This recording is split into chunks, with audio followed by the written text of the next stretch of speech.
Hey, I'm Jason Hammond, and today I want to walk you through stopping an under sink leak. Not the whole job, but the teaser version. Enough that you can decide whether this is 30 minutes for you tonight or whether you need a plumber. Here's the scene. You open the cabinet under the sink to grab a sponge, and the sponge is already wet. The cabinet floor is soft in one spot.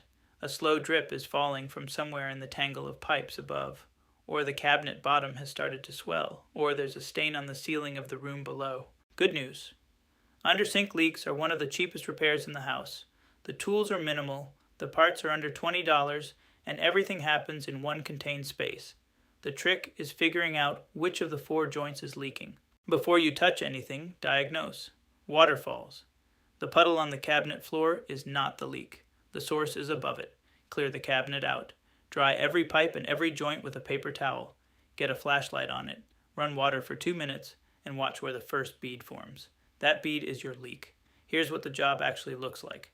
4 possible sources. Source 1, the P-trap slip nuts. Most common, sometimes just loose, hand tight plus an 1/8 turn. If tightening doesn't stop it, the beveled rubber washer inside is worn. Pop it out with a flat screwdriver and install a new one. Bevel side toward the pipe it seals against. Source 2, the supply line connection at the shutoff below or the faucet above. Almost always a hardened washer. Replace it. Source 3, the shutoff valve itself weeping. If it's a compression stop, tighten the nut or replace the valve. Fresh Teflon tape wrapped clockwise. Source 4, the drain tailpiece. Cracked PVC or a loose slip nut at the top. $8 for a new trap kit, half an hour to install. The mistakes that turn this into a return trip.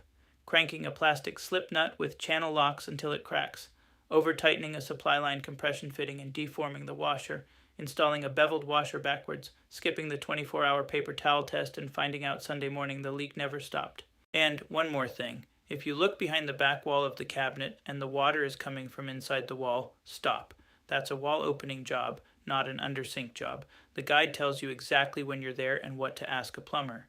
For the full step-by-step, the 4 leak sources in order of probability, and the 24-hour test, grab the complete guide at hammondreengineered.com. That's hammondreengineered.com. I'll see you in the book.